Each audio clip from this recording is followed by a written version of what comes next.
अस्सलाम वालेकुम viewers, I am Hina Mahjabeen. I hope you all will be fine.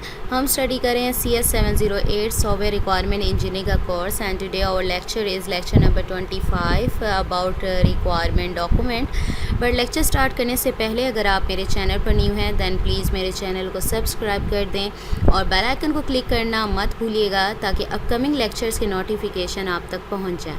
Like भी कीजिएगा, शेयर भी कीजिएगा। ओके जी, let's start from today's lecture that is about requirement document that is also known as software requirement document। Software requirement document क्या है, किस लिए use होता है, इसके स्पेसिफिकेशन या इंपॉर्टेंस क्या है, आज ये हम स्टडी करेंगे। फर्स्टली रिक्वायरमेंट डॉक्यूमेंट प्रिपेयर किया जाता है, एक फॉर्मल डॉक्यूमेंट प्रिपेयर किया जाता है कि यूज़र्स, कस्टमर्स, मैनेजर्स और बहुत सारे एंड यूज़र्स हो गए, स्टेक होल्डर्स वगैरह के बिटवीन कम्युनिकेशन का काम करता है। यानी वो इस डॉक्यूमेंट को यूज़ करते हुए अपनी जो रिक्वायरमेंट्स हैं वो बता सकते हैं, नीड्स बता सकते हैं, डिमांड बता सकते हैं और इसको यूज़ करते हुए आगे फर्दर सिस्टम डेवलपमेंट भी कर सकते हैं। इसे क्या कहते हैं, सॉफ्टवेयर रिक्वायरमेंट स्पेसिफिकेशन। जब आप लास्ट आपके सेमेस्टर होगा तो उसमें जब प्रोजेक्ट बनाते हैं तो ये डॉक्यूमेंट फर्स्टली ये जो फर्स्ट असाइनमेंट है वो यही होती है। इस डॉक्यूमेंट में क्या क्या इंक्लूड होता है, आपकी जो सिस्टम है कौन कौन सी सर्विसेज या फंक्शंस हैं उसे प्रोवाइड करनी चाहिए, ये सारी चीज़ें इस डॉक्यूमेंट में गिवन होती है। कॉन्स्ट्रेंट्स गिवन होते हैं जो कि आपका सिस्टम ऑपरेट करेगा, यानी रूल्स रेगुलेशंस कौन से हैं जो कि आपके सिस्टम को फॉलो करने चाहिए।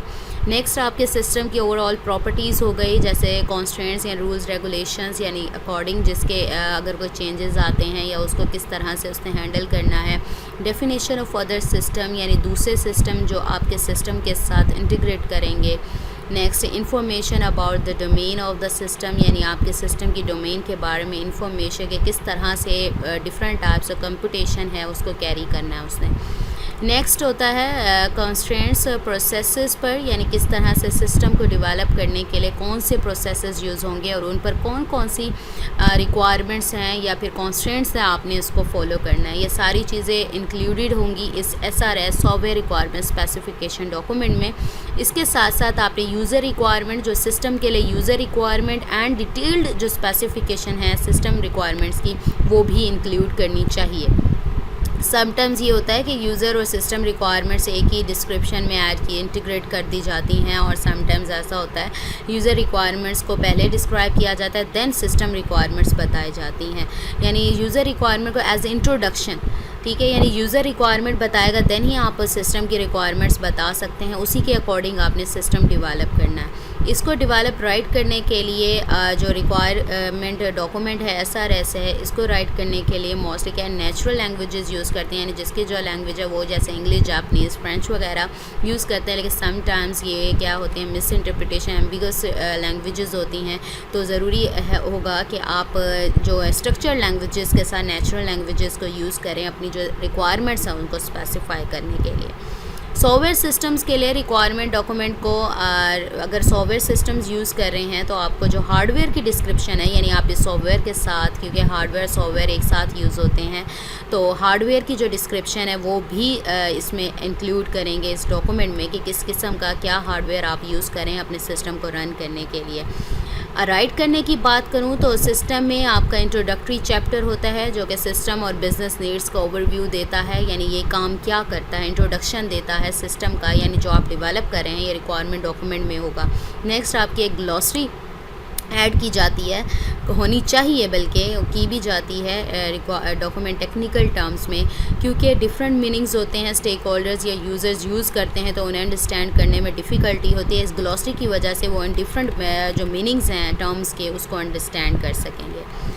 ओके जी, डिफरेंट बैकग्राउंड्स होते हैं इसी वजह से। अब स्ट्रक्चर्ड, अगर स्ट्रक्चर बात करूँ रिक्वायरमेंट डॉक्यूमेंट का, वो भी मोस्ट इम्पॉर्टेंट है क्योंकि किन इंफॉर्मेशन यानी इंफॉर्मेशन की बेस पर ये डॉक्यूमेंट डेवलप किया जाता है। टाइप ऑफ सिस्टम क्या है, यानी आप किस किस्म का टाइप सिस्टम आप डेवलप कर रहे हैं, यानी उसी लिहाज से आप रिक्वायरमेंट डॉक्यूमेंट का जो स्ट्रक्चर है वो स्पेसिफाई करेंगे। Level of detail including requirements, यानी कितना लेवल आपने, कितनी डिटेल्स आपने अपनी रिक्वायरमेंट की इसमें ऐड करनी है। ऑर्गेनाइजेशन और प्रैक्टिसेस क्या है, ऑर्गेनाइजेशन की क्या है, budget schedule for requirement engineering process, यानी आपके पास बजट स्केजुअल क्या है इस प्रोसेस के लिए। नेक्स्ट है यूज़र्स ऑफ रिक्वायरमेंट डॉक्यूमेंट, यानी रिक्वायरमेंट डॉक्यूमेंट को कौन कौन यूज़ करता है और किस पर्पस के लिए यूज़ करता है। फर्स्ट हमारे पास है सिस्टम कस्टमर्स, जो कि रिक्वायरमेंट स्पेसिफाई करते हैं, यानी बताते हैं अपनी रिक्वायरमेंट और देन उसे रीड करते हैं कि ये देखने के लिए कि हमने क्या रिक्वायरमेंट ठीक राइट की हैं, यानी हमारी जो नीड्स हैं वो सेटिस्फाई होती हैं, मीट होती हैं, नहीं होती है। अगर कोई चेंजेस हैं उसको भी स्पेसिफाई करेंगे। प्रोजेक्ट मैनेजर्स क्या करते हैं, इस डॉक्यूमेंट को बिड लगाने के लिए, सिस्टम के लिए, प्लानिंग के लिए यूज़ करते हैं, या सिस्टम डेवलपमेंट प्रोसेस है उसको प्लान करने के लिए यूज़ करते हैं। नेक्स्ट है सिस्टम इंजीनियर्स क्या करते हैं, use requirements to understand what the system is to be develop, क्या है, किस लिए डेवलप किया जा रहा है। वो सिस्टम टेस्ट इंजीनियर्स वो वैलिडेशन टेस्ट करते हैं सिस्टम के, इसके लिए यूज़ करेंगे इस डॉक्यूमेंट को। यानी ये सारी इन्फॉर्मेशन आप सॉफ्टवेयर रिक्वायरमेंट स्पेसिफिकेशन जो डॉक्यूमेंट है उसमें प्रोवाइड करेंगे और हर यूज़र इसको अपने पर्पज़ के लिए यूज़ करेगा। सिस्टम मेंटेनेंस इंजीनियर्स यानी मेंटेनेंस के लिए यूज़ करेंगे और ये देखेंगे कि जो रिलेशनशिप रिक्वायरमेंट्स या डिफरेंट पार्ट्स हैं जो रिक्वायरमेंट्स के इस डॉक्यूमेंट के, उसके क्या रिलेशनशिप है। Next 6 requirements for requirement specification. 6 requirements क्या क्या चीज़ होनी चाहिए रिक्वायरमेंट स्पेसिफिकेशन में। फर्स्ट तो है it should specify only external behaviour, यानी आपके सिस्टम का सिर्फ एक्सटर्नल बिहेवियर बताएगा, यानी बताएगा ये कैसे करेगा, करना क्या है, बस यही। It should specify constraints on the implementation, जब आपका सिस्टम इम्प्लीमेंट होगा तो इसे क्या क्या रूल्स एंड रेगुलेशंस फॉलो करने हैं। It should be easy to change, इसे चेंज करना ईजी होना चाहिए, यानी अगर कोई न्यू रिक्वायरमेंट ऐड होती है या कुछ न्यू से फीचर ऐड करना होता है तो हम इसको ईजीली कर सकें। It should serve as a reference tool for system maintainers इसको रेफरेंस टूल यानी इसको यूज़ करके आगे जो चेंजेस करने वो कर सकें। It should record for thought about the life cycle of system, जो सिस्टम की लाइफ साइकिल है उसके बारे में रिकॉर्ड कर सके। Should characterise acceptable responses to undesired events, यानी ऐसा होना चाहिए अनडिजायर्ड इवेंट्स हैं तो एक्सेप्टेबल रिस्पॉन्सेज करेक्टराइज कर सकें। How to organise an SRS software requirement specification, किस तरह से ऑर्गेनाइज कर सकते हैं या किस तरह से राइट कर सकते हैं, यानी आपको किस तरह से सेक्शंस में डिवाइड करना है इसे। अगर बात करें क्लाइंट्स और डेवलपर्स डिफरेंट वे में, हर किसी का अपना वे होता है करने का। अगर IEEE ANSI 830 1993 स्टैंडर्ड की बात करूँ तो उसका जो वे है इस डॉक्यूमेंट को राइट करने का, उसके ये सेक्शंस हैं, 4 के 5 सेक्शंस है। फर्स्ट सेक्शन है हमारा इंट्रोडक्शन एंड जो जनरल डिस्क्रिप्शन है इसमें ये इंट्रोडक्टरी पार्ट्स होते हैं जिसमें, और जो थर्ड पार्ट है जो कि हमारा स्पेसिफिक रिक्वायरमेंट्स का, ये मेन पार्ट होता है आपकी रिक्वायरमेंट्स का। देन अपेंडिसेस होता है, देन इंडेक्स। इंट्रोडक्शन में आप क्या क्या बताते हैं, यानी पर्पस क्या है आपका जो सिस्टम डेवलप किया जा रहा है, किस पर्पस के लिए, रिक्वायरमेंट डॉक्यूमेंट का पर्पस क्या है। नेक्स्ट स्कोप क्या है आपकी प्रोडक्ट की, जो भी आप प्रोडक्ट डेवलप करें हैं। Definition, acronyms and abbreviations given होती हैं। रेफरेंसेस प्रोवाइड करते हैं। Overview of reminder of the document, बाकी जो डॉक्यूमेंट आपका प्रोवाइड करेगा इन्फॉर्मेशन उसके बारे में। जनरल डिस्क्रिप्शन में सेकंड जो पार्ट है वो होगा प्रोडक्ट पर्सपेक्टिव क्या है, प्रोडक्ट फंक्शंस क्या हैं, यूज़र करैक्टरिस्टिक्स क्या हैं, general constant assumptions and dependencies क्या हैं। ये जनरल डिस्क्रिप्शन है जो कि चैप्टर वाइज यानी पार्ट्स में डिवाइड की गई हैं। थर्ड पार्ट जो है आप थर्ड क्या है स्पेसिफिक रिक्वायरमेंट्स, जो कि स्पेसिफिक रिक्वायरमेंट्स में क्या क्या चीज़ आती है, फंक्शनल नॉन फंक्शनल रिक्वायरमेंट्स आ जाती हैं, इंटरफेस रिक्वायरमेंट्स आ जाती हैं।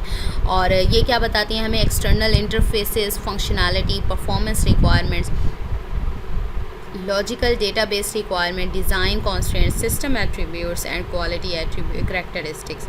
ये स्पेसिफिक रिक्वायरमेंट्स हैं, ये आपके जो डॉक्यूमेंट का है वो मेन पार्ट है यानी रिक्वायरमेंट डॉक्यूमेंट। अपेंडिसेस प्रोवाइड करेंगे और इंडेक्स, ये 5 पार्ट्स हैं जिसमें आप IEEE जो स्टैंडर्ड है उसके अकॉर्डिंग अपना जो SRS है वो ऑर्गेनाइज कर सकते हैं। अगर कमेंट्स की बात करो IEEE स्टैंडर्ड, इस स्टैंडर्ड के अकॉर्डिंग अगर आप डॉक्यूमेंट राइट करते हैं तो इसकी स्पेसिफिकेशन क्या है, ये अगर आप अपना जो SRS डॉक्यूमेंट है, रिक्वायरमेंट डॉक्यूमेंट है, उसको ऑर्गेनाइज करते हैं, ये starting point, good starting point है। इसके फर्स्ट जो सेक्शन है मैं भी बता चुकी हूँ, इंट्रोडक्टरी चैप्टर्स होते हैं जो कि बैकग्राउंड और सिस्टम की जनरल टर्म्स के बारे में बताते हैं। और थर्ड पार्ट जो है सेक्शन जो मैंने अभी बताया था जो कि स्पेसिफिक रिक्वायरमेंट्स का था, वो मेन पार्ट है डॉक्यूमेंट का।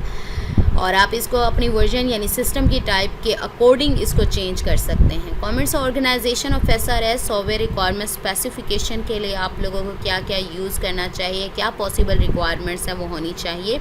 It should be possible to specify different systems, ये इस तरह से ऑर्गेनाइज करें कि इससे डिफरेंट सिस्टम्स हैं उसको स्पेसिफाई कर सके। It should allow for omitting certain subsections also adding new sections, अगर इसमें कोई न्यू सेक्शन ऐड करें कर सकते हैं, सब सेक्शंस ऐड करें कर सकते हैं, कुछ ओमिट करना है उसको ओमिट कर सकें, इस तरह से ऑर्गेनाइज करें। These variation should be documented also, अब जो चेंजेस करेंगे ऐड करेंगे ओमिट करेंगे तो उसको भी आप डॉक्यूमेंट कर सकें इसके अंदर। Each SRS is to some parts which are stable and some which are variant, कुछ पार्ट्स होते हैं जो stable and some are variant यानी चेंज कर सकते हैं। अगर स्टेबल पार्ट्स की बात करूँ वो इंट्रोडक्टरी चैप्टर्स या ग्लॉसरी होते हैं जो कि तकरीबन ऑल रिक्वायरमेंट डॉक्यूमेंट्स में सेम रहते हैं, यानी आपने इंट्रोडक्टरी चैप्टर भी ऐड करना होता है चाहे किसी तरह से कोई भी स्टैंडर्ड यूज़ कर लें, और लास्ट में ग्लॉसरी भी प्रोवाइड करनी होती है। वेरिएंट पार्ट्स की बात करूँ वो चैप्टर्स होते हैं जो आप अपने सिस्टम की टाइप के अकॉर्डिंग उसको चेंज कर सकते हैं, यानी आपका जो सिस्टम है आप वेरिएंट पार्ट्स उसमें जो ऐड करना चाहते हैं ऐड कर दें, जो ओमिट करना चाहते हैं वो ओमिट कर दें।